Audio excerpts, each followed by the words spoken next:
Ink Master is back with season 15 and with fresh faces this time. And for some reason, they decided to drop 3 episodes at once, which is a lot to cover and go through. So let's get into it. It's time to do some shop talk.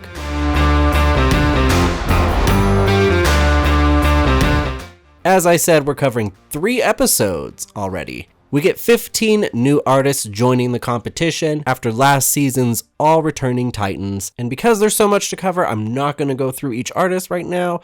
We'll get to know them as we go, but we got to get rolling. Episode 1 was the new Ink cast. So all 15 enter the room, everybody's meeting each other, everybody's getting situated, the judges walk in. Ami James is not returning this season, and I could not figure out why. If anybody knows, let me know down below. I'm really curious to know what happened there. And also notably absent is Dave Navarro, who was around sort of in season 14 as kind of a patch job to keep people tuning in. So now it seems like for sure all the holdovers from original Ink Master are now gone. So the 15 artists have Nico Hurtado, Ryan, Ashley, and Joel, of course, right before them, obviously missing another judge. So in walks DJ, who has won the competition so many times, they said, why not make him a judge? Ridiculous. But it makes sense at this point. He is a major player in the industry, and he's won the thing 3 times. If there's anybody who embodies Ink Master, it's probably DJ. As annoying as it is for a lot of the fans. Interesting also, now 2/3 of the judging panel are Ink Master winners, which makes for an interesting dynamic. They're former contestants. Truly the old generation taking over the new generation of the show, and that's interesting to me. So Joel, of course, introduces DJ, yada, yada, yada. And then he points out that there are 12 shops and 15 contestants, which means it's a triple elimination this episode. And truly, the contestants are battling this episode to be contestants? It was weird. I don't know. And kind of messed up to those 3 people. They've done something like this before in Ink Master's past, and I didn't like it. If you're going to cast 15 people, I think you should then have enough space. I think overcasting the show for a stunt like this is not really fair to the people you're casting, personally. So I don't personally appreciate it, but that's what we're doing. But because of this, the elimination tattoo starts immediately. And they can do anything they want in 6 hours. So everybody gets their canvases, they're getting settled, and they start working and drawing. The judges kind of make their way around. It turns out Ryan knows Jenna, and the 2 are kind of doppelgangers of each other, which is kind of weird. DJ also kind of knows Bobby, who also kind of tattoos in a similar, I don't want to say a similar style to DJ, but he does a lot of out-of-the-box type stuff. So it's definitely going to be interesting dynamics with the judges this season, especially for other reasons I'm going to talk about in a second. But I also want to point out that this casting this season is phenomenal. Overcasted, and again, I don't think that's fair, but great representation this season. We have lots of people of color. Dave is the first Indian contestant, I believe. Plenty of female representation and queer representation. And Aaron specifically identifies as pansexual and polyamorous, and that's very progressive, I think, for this show, and so that's really cool to see. We get a new Ink Master lounge, which is really cool, and there's drama already in it. Aaron comes out swinging against David for some reason. It's going to be a good season. So let's jump into these critiques, and there's a lot to go over, so I'm going to kind of speed through them. I'm not going to spend as much time as I would like probably on each tattoo, but here we go. First up was Jazzy, and I thought it was okay. I didn't love it, I didn't hate it, but it was fine, and it was safe. Charlene's was up next, and I gotta say, I loved it. I thought it was a really cool octopus, and a good look at what we can expect from her, I think. After that was John, I believe, and he did this cool dragon. Nico really loved it, and I agree. I think it's actually really awesome. It was a solid dragon. Dragons are hard to do, and that looked really awesome. After John was Jessica, and I don't mind what she did, I guess. I actually think her style is really cool, but I do think it's a lot going on, and I agree with the critiques that she got. Aaron was up next. He did this tiger girl. I hated this tattoo. Not because it's bad. It's really big, and it's unfinished, especially in the mouth area. He just didn't get to finish it. Then there was David. This was pretty low for me also. All of the texture looks the same. It kind of looks like a big mess to me. Like, I wouldn't want this tattoo. So, Coral was next. She did this wolf in her style, which she calls cosmic colorism. Her critiques were pretty mid, and I was a little surprised by that because I loved it. I thought it was a phenomenal tattoo, and she's really cool. She's like a Ukrainian assassin, like a tattoo assassin. She's awesome, and you can tell the artistry part of it is really big for her, and I love that. She's so creative and cool. Glenn was next. He did this cube tattoo. I thought it was okay. It looks like he does this like dotted texture thing that I'm not really into, but the tattoo itself was, fine. Dave was next, and I agree with the critiques he got. I thought it was, it was okay. Then we had Brian, and I thought this tattoo was so basic and boring, especially compared to some of the other people and what they were able to smash out in 6 hours. Completely open to whatever they want to do. No constraints other than the time. So I was almost kind of irritated looking at it. Sydney was up next. I thought this was amazing. She's clearly super talented. She's one to watch, and I love that. She's great, and this was really cool. Jenna was up next. Also, I think she got red a little bit for this tattoo, but I don't understand why. I love this tattoo.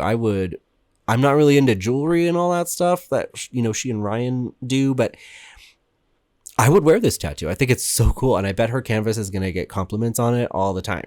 Freddie was up next, and holy crap, this is an amazing tattoo. I want this tattoo. I am so jealous of the canvas that gets to walk around with this. Imagine showing up day one of Ink Master as a canvas. They get to tattoo whatever the hell they want on you, which is a big gamble as a canvas. And you walk out with that. That's so awesome. And Bobby then did this tattoo, which I thought was really cool. Great tattoo. I love the color in it.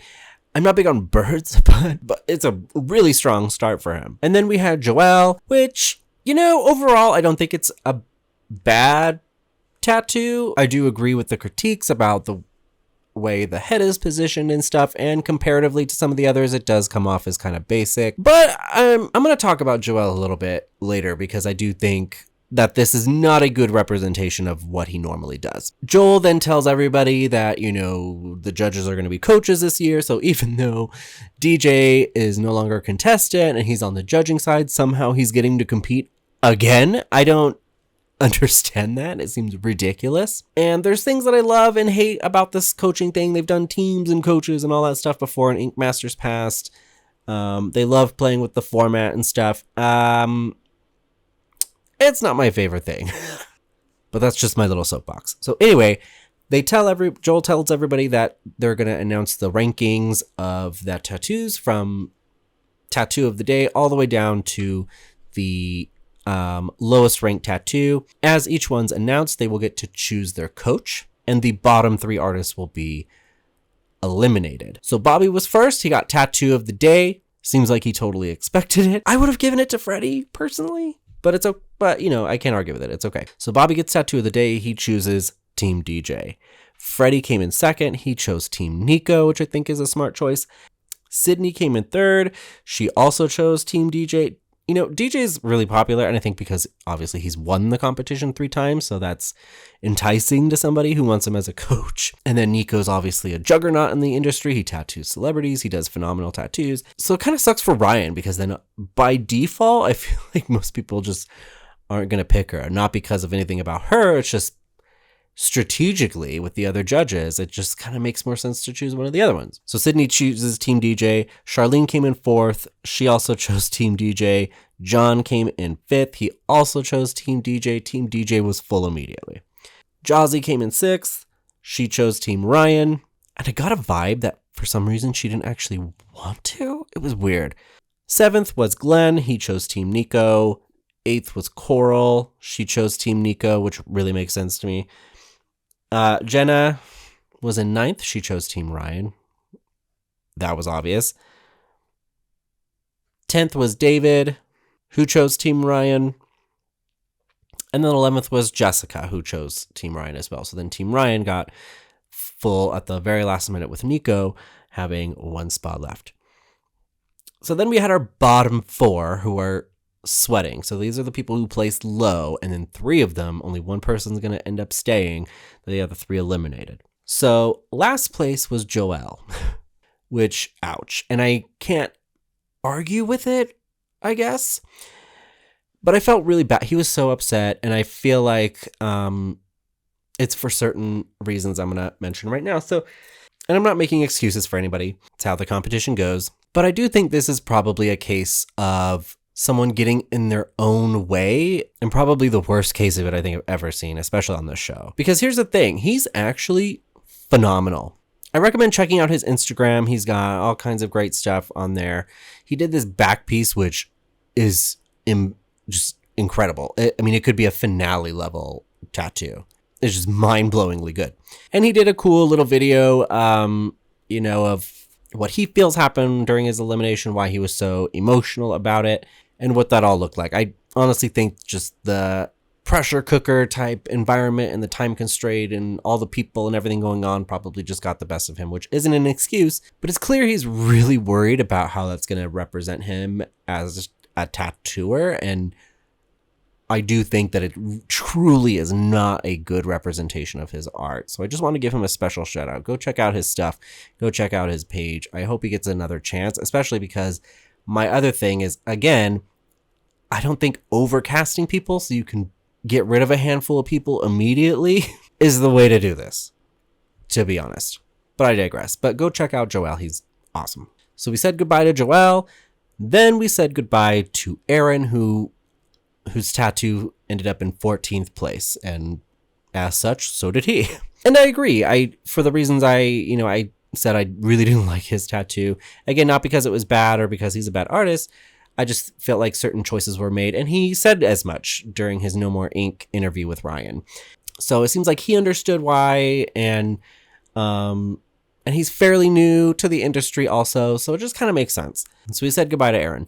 And then the episode ended on a cliffhanger, which I hate when they do this, because then they put the follow-up in the recap for the next episode, and they drop 3 episodes at once. So if you're just watching, and then you skip the recap because you're like, I just watched the episode, I don't need the recap, then you miss how it actually ended. It's so weird. I hate that they do it that way. So anyway, I'm just going to breeze through that and let you know what happened. So then it came down to Brian and Dave. And ultimately, Brian was deemed safe and chose Team Nico, rounding out that team. And then we said goodbye to Dave. And I really don't know if I agree. And I understand kind of what the back and forth between their tattoos was as the judges were debating. But I just feel like between the two, Dave is obviously so much more comfortable there. He's obviously more creative. Like I just felt like it was an obvious choice to keep Dave, and I was genuinely surprised that they kept Brian. But that's the way it went. We said goodbye to Dave. Which brings us to the actual opening of episode 2, Skull and Bones. So like I said, everybody's chosen their team, so here's how the teams shook out. So Team DJ was Bobby, Sydney, Charlene, and John. Team Nico was Freddie, Glenn, Coral, and Brian. And Team Ryan, we have Jazzy, Jenna, David, and Jessica. Lots of J's on Team Ryan. And then we go immediately into our first flash challenge of the season. And it's one of the ones I like a lot.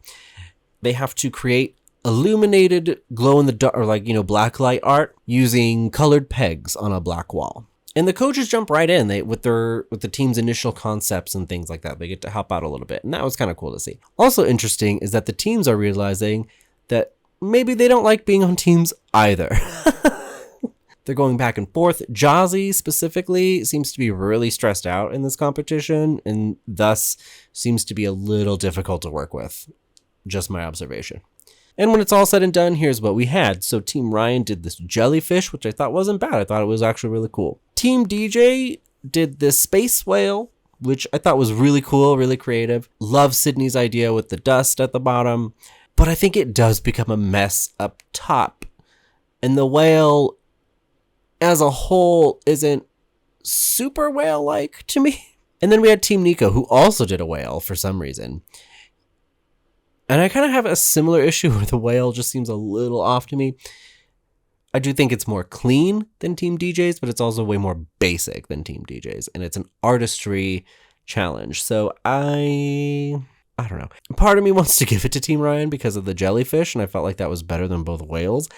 But from an artistry standpoint, I do agree why Team DJ was so strong. And I also want to point out, Ryan is the only one who actually critiqued her own team. And I really respect that about her. And she made it very clear that that's how she's rolling this season, coach or not. And I respect that. I think that's how it should be. Nobody else spoke up to agree with her, though. So the winning team is Team DJ, of course, no surprise. So they get to assign all the canvases at the skull picks. So when everybody goes back to the lounge, Team DJ meets separately, obviously, to kind of strategize, and because the producers tell them to. But obviously their strategy is to shoot to kill, so that's what they're discussing. And then they move into the main area, and all of the real contestants now have their shops. Just kidding. But the 12 people who remain get their shops, which makes it even more sad for the 3 people we just said goodbye to who didn't even get to see their name up on the wall, which I'm sure is it's like an Ink Master thing. Like when they were casted on Ink Master, I'm sure they imagined their shop with the name on the wall and all that stuff, and they didn't even get to do that. So, sorry, I'm irritated. So, elimination tattoo, artistry challenge, like I said, and they have to tattoo a skull in 6 hours. A skull being a very basic concept, but using artistry to make it something much more. So Team DJ have very specific targets this pick. They are going after Coral, David, and Glenn with this skull pick. I'm not sure why Glenn, I guess because he does skulls. I don't know. Glenn didn't seem that strong to me, so I don't understand why they're gunning for him so hard. David either. David and Glenn, I feel like they're targeting because maybe they're running their mouths or something. But then they attack Coral, which does make strategic sense because she's very strong and very creative. And in an artistry challenge, she's probably a top contender. So I do think strategically it's smart to target her. So they all get their canvases. The coaches, again, help with the concepts during the initial meeting and drawing phase. Again, for the sake of time, I'm just going to go straight to critiques. So let's go. So first up was Bobby. I thought it was pretty cool. I do agree with the critiques he got for it. And I also felt like, and I'm surprised nobody brought this up, but color scheme wise, especially in styling and composition, it seemed fairly similar to the tattoo he had just done in the last challenge. And I would be careful with that. Then was Glenn. And I thought this was cool, actually, after everything I just said about Glenn. It's a cool hot rod. The placement seems a little off, and partially because of the size and all that. So I think it makes the tires look flat and certain things like that. But I thought it was cool. David did a skull and headphones, and I loved it. It was probably the most, or the strongest, I should say, he's been so far in the competition. And that was cool to see. Then we had Coral, and this was a hard one to do, and you could tell she didn't want it. And she did her best with it. And I still thought it turned out really cool. But again, you could tell it's not really what she would have done if she had been given something else. Then there was Jozzy, this was a mess. This could have been really awesome, but it just looks like a mess. And Ryan tried to help her, and she didn't listen. Again, she seems to have trouble under pressure, and it makes her kind of difficult to work with, it seems. And, her coach tried to help her, and she just didn't listen to any of it. And she admitted that she probably should have. Next was Sydney, and this was amazing. Not much else to say about it, but I thought it was really cool. Then we had John, and I thought it was cool too. I thought it was a nice tattoo, but I do agree with Ryan in that it just kind of looks okay. It's like meh. Then there was Jessica, and I don't think it's bad. I think it's kind of cool, but I do agree that out of everybody else, comparatively, it's pretty weak. Then we had Brian, and again, not to be mean, why is he here? This looks so basic, and it looks like all he's doing is playing safe, just hoping to make it another episode. And that's not what I want to see. And then there was Jenna's. Wow. Which, to be fair, Ryan helped her with this design. And again, I don't even think it's bad. I do think the red makes it look like the canvas is like breaking out or something. I don't absolutely hate it, but I don't love it. Charlene was after that. And I thought this was cool. Charlene is clearly also a contender, and I think that's really awesome. She's doing great work. And then there's Freddy's, which is just incredible. And I love that he took his coach's advice, everything that Nico told him, and he applied it. He decided to do it, even though that's probably not what he would have initially done. And it really paid off. That's, I think, what Jazzy should have done. But this is just a phenomenal, like, so far, 2 out of 2, I would wear the crap out of Freddie's tattoos. I think that is awesome. So, tattoo of the day goes to Freddie, who didn't look surprised one bit. Seems like the top contenders know they're top contenders in this season. But good for him. I think he really deserves it. And our bottom 3 this episode were, in fact, Glenn, Jazzy, and Jessica. And I think I'm inclined to agree. I think Jessica could probably be swapped out, maybe. But this makes sense to me for the most part. What was wild to me, though, was the unanimous decision across the board, which, again, and I said this last season, I don't think Joel should have a vote. I don't think the host should have a vote. And I felt this way when Dave hosted also. It makes no sense to me. But anyway, all 4 vote for Jessica to go home. Not a single vote for Jazzy, which I thought for sure she would get at least 1 vote with that mess. And I don't know, I was just really surprised. I would have sent Jazzy home, to be honest, because it just seems like she's having a hard time. And so it just really makes me sad that Jessica went home, especially, because she's such a champion for, I think she said the girls, the gays, and the theys, which I thought was really hilarious.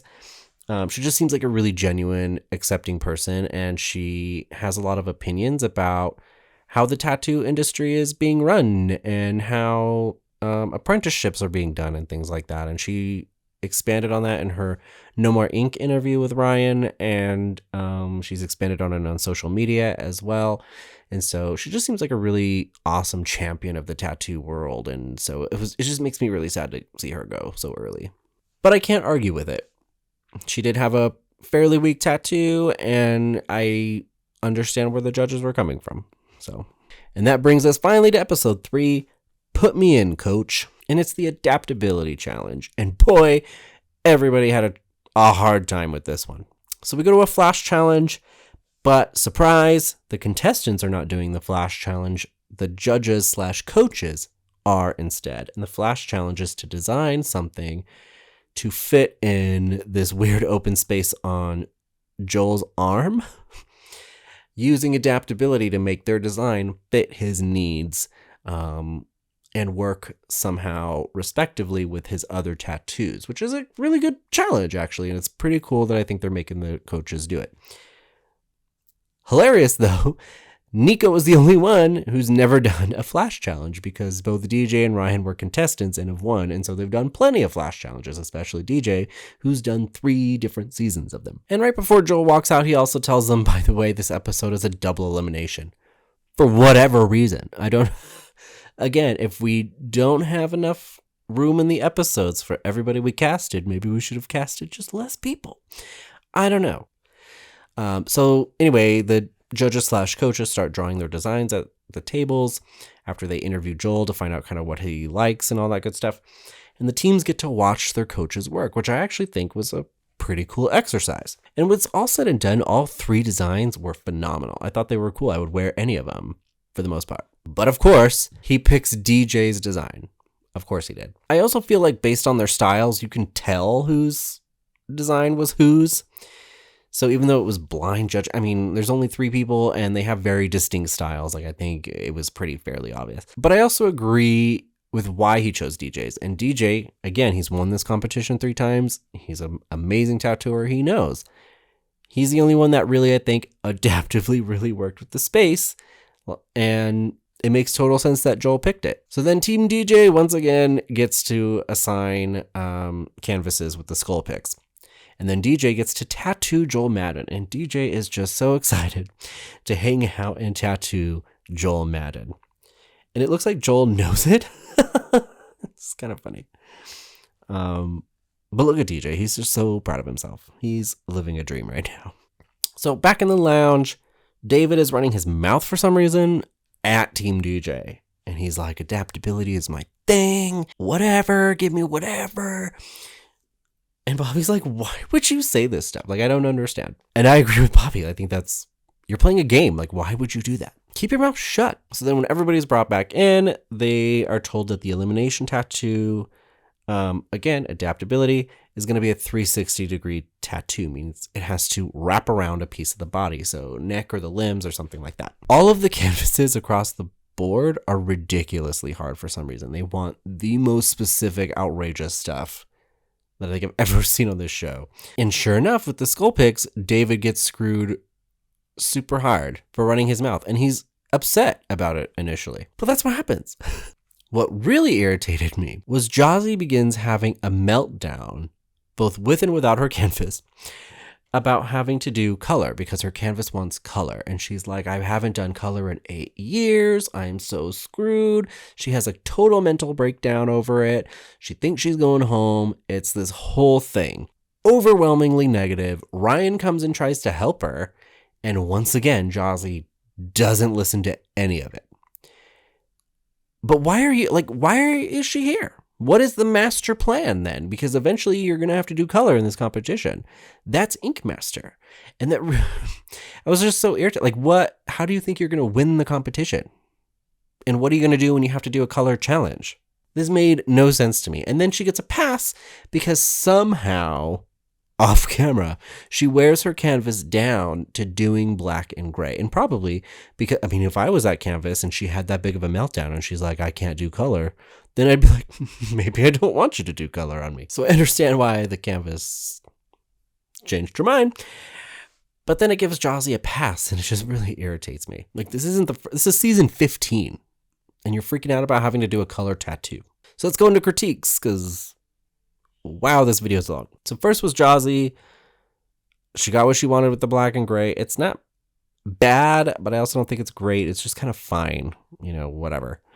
Sydney was up next, and I liked it a lot. The judges kind of dragged her a little bit over it, and I'm not really sure why. I liked it. And they had some issues with Freddy's also, and I also didn't really understand that because I liked Freddy's a lot. I thought it was a cool tattoo. Then we had Jenna, and I thought she actually did awesome this time, but I do agree it doesn't totally hit the mark, but it's not bad. John was next, and again, this was fine, a lot of these were really middle ground, which is why I think things go the way they go later. David's was the same thing. I thought it was cool, but I didn't love it.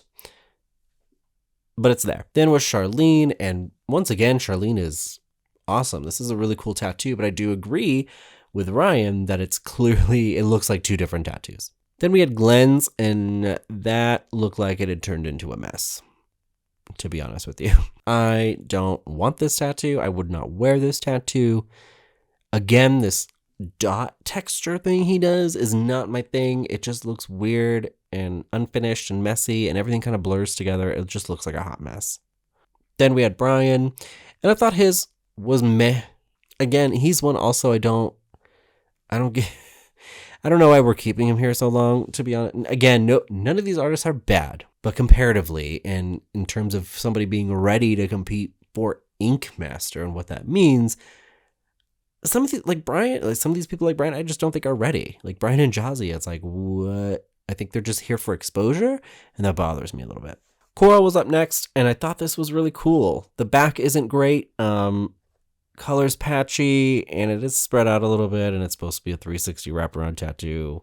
So I completely understand the critiques, and time clearly got away from her. And so also kind of a example of I don't think this is really representing what she does by any means, but it is what it is. And then we had Bobby. I thought it was pretty cool, but I do think it's kind of a fumble compared to his previous work, and the way it connects to be a 360 tattoo in the back is really cheap, and it's clear that he fumbled quite a bit with this. So like I said, everybody had a really hard time. It seems like everybody has a really hard time being adaptable and being able to work with the time constraints and with the pressure, and it's just really interesting because people, where did you think you were going? And that's why it makes me so sad about people like Joel, because Joel, who we said goodbye to immediately first, trained for this. Like he talked about in his No More Ink interview and on social media that he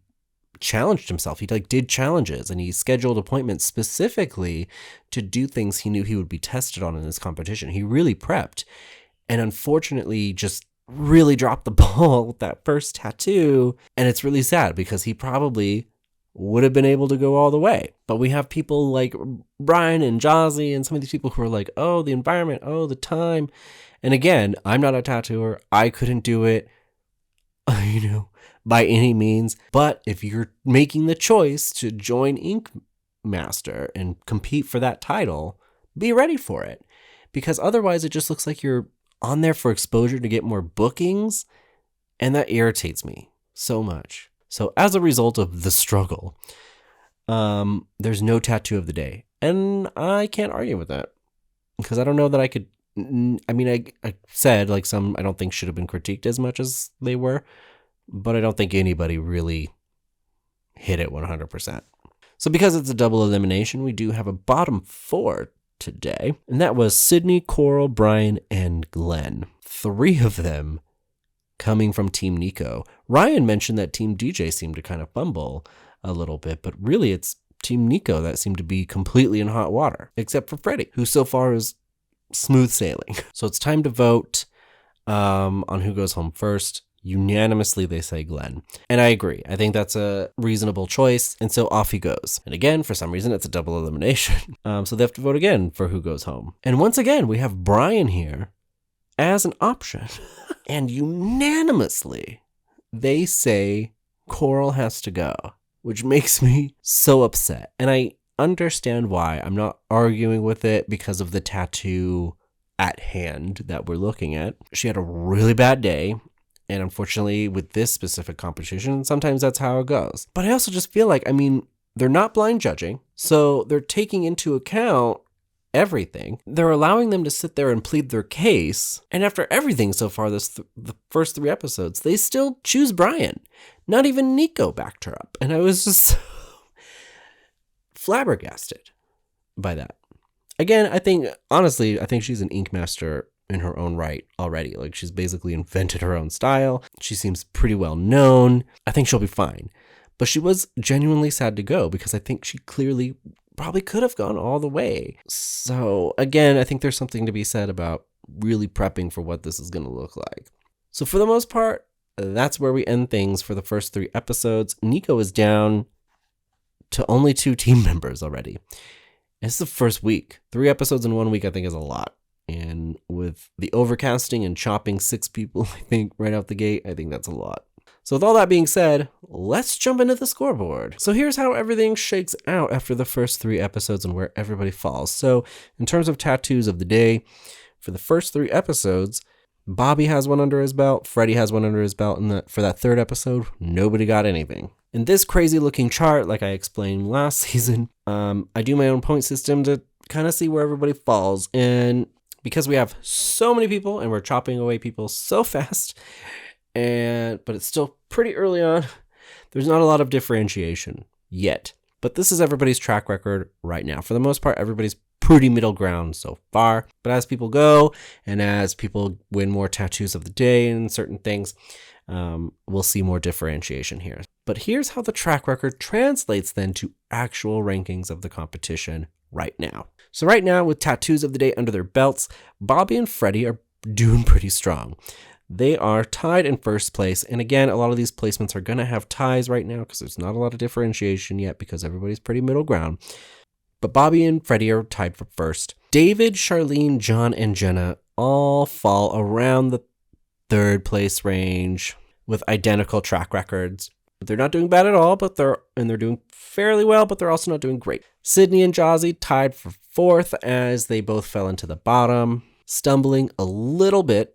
And then we have Brian, who's clinging on for dear life after falling into the bottom twice out of the 3 episodes so far. And then, of course, our 6, which is a crazy number already, 6 already eliminated artists: Coral in 10th, Glenn in 11th, Jessica in 12th, Dave in 13th, Aaron in 14th, and of course, Joelle in 15th. But again, things will shift as we head to the finale. And with this competition, sometimes, like we saw with Coral, it truly depends on the tattoo that day. And so we may be in for some surprises along the way as well. And speaking of surprises, in the promo for next episode, Joel seems to hint at some sort of twist. So I'm wondering what's going to happen now. Also, just a special shout out, you should check out the No More Ink interviews that Ryan does with each eliminated contestant. I viewed them all. I'm trying to reference them as I record these videos. Last season, I was going to cover them separately per somebody's request, and then it just didn't happen. There was too much going on, and to dive back into all of them and cover them was just way too much. And it just didn't work out, so I didn't end up doing it.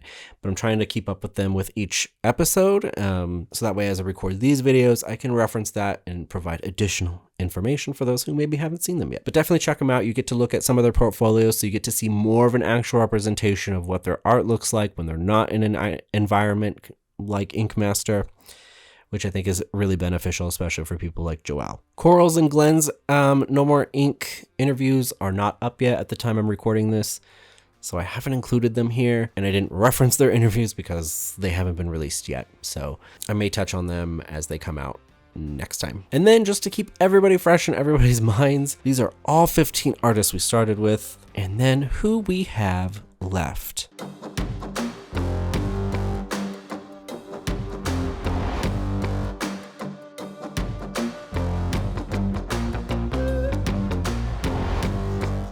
And that's pretty much it. This one's a long one. There was a lot to go through for 3 episodes dropping at once. I'm happy to see things slow down a little bit going forward, but I'll be here every week with you just like I was last year, ready to discuss everything awesome about tattooing. So if you'd like to stick around with me while I continue to cover Ink Master Season 15, hit the subscribe button if you haven't done that already. That way you don't miss out as I drop a video every week. Also, feel free to check out anything else here on the PG Media channel. I'm kind of a mixed bag. I'm into a lot of different things, as you can see from all this random stuff behind me. So I have my Planet Grady show where I kind of talk about whatever I want and do whatever I want there. I have modern trailers I've made, trailer reactions I've made. I have a Star Wars podcast and vidcast with my friend on here. There's our show highlights, which I do with my friends, which we cover Dragula, Drag Race, All Stars, all that stuff. Or just stick with me for Ink Master. That's fine too. Either way, I'm glad you're here. Please leave me a comment below. Let me know what you thought about the first 3 episodes, what you agree with, what you don't agree with, what you thought about the tattoos. Tell me everything. Last year, people were pretty good about joining the conversation with me, so let's do it. And finally, with all of that being said, thanks for being with me, and I'll see you next week for some more Shop Talk.